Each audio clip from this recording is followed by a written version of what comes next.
প্রিয় দর্শক, ভালোবাসা প্রকাশ করা সহজ নয়, বিশেষ করে যখন আপনি নিশ্চিত নন যে সে কিভাবে প্রতিক্রিয়া জানাবে।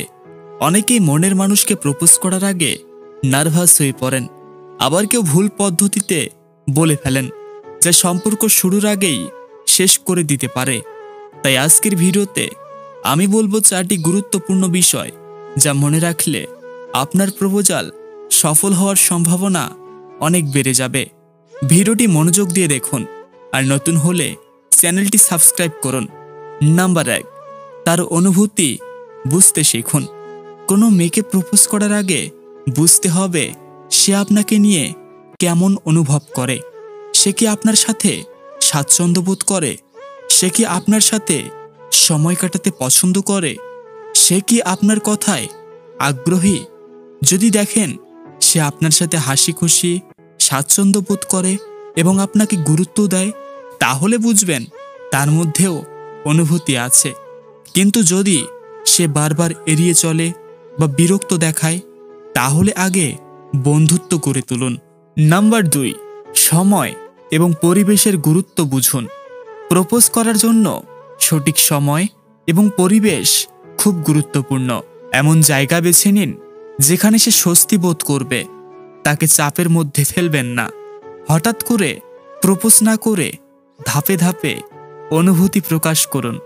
যদি সে ব্যস্ত থাকে, মুড ভালো না থাকে বা মানসিক চাপের মধ্যে থাকে, তাহলে প্রপোজ করলে উল্টো নেতিবাচক প্রতিক্রিয়া পেতে পারেন। তাই ধৈর্য ধরুন।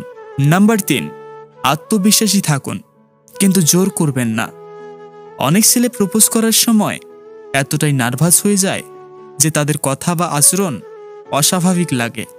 স্বাভাবিকভাবে কথা বলুন, আত্মবিশ্বাস রাখুন, তার মতামতকে সম্মান করুন। মনে রাখবেন, ভালোবাসা কখনো জোর করে পাওয়া যায় না। সে যদি রাজি না হয়, তাহলে তাকে সম্মান করুন এবং জোর করার চেষ্টা করবেন না। নাম্বার 4, প্রত্যাখ্যানের জন্য প্রস্তুত থাকুন। প্রপোজ করার পর হ্যাঁ বা না 2 ধরনের উত্তরই আসতে পারে। যদি সে না বলে, তাহলে হতাশ হয়ে পড়বেন না। সেটাকে সম্মানের সাথে গ্রহণ করুন। বন্ধুত্ব বজায় রাখার চেষ্টা করুন। অনেক সময় মেয়েরা প্রথমবার সরাসরি হ্যাঁ বলে না, কিন্তু যদি আপনি ধৈর্য ধরে সম্পর্ক তৈরি করতে পারেন, তাহলে ভবিষ্যতে সম্পর্কের সম্ভাবনা থাকতে পারে। তো প্রিয় দর্শক, কোনো মেয়েকে প্রপোজ করার আগে এই 4টি বিষয় মাথায় রাখুন।